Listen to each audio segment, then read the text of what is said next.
tỏ bông bông đã mang hộp này ngày nay miền bắc kia tình kia mặc lẩu tỏ về xã đi ta mình hộp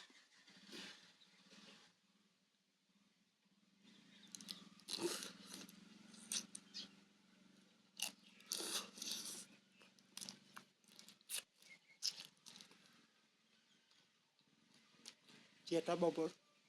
cái tầm chết nó rồi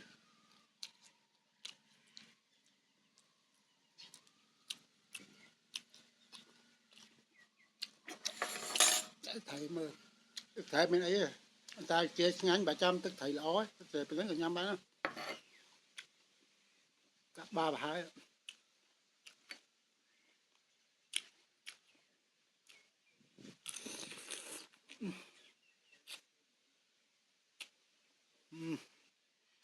mới đang lấy tôi mót mắm nè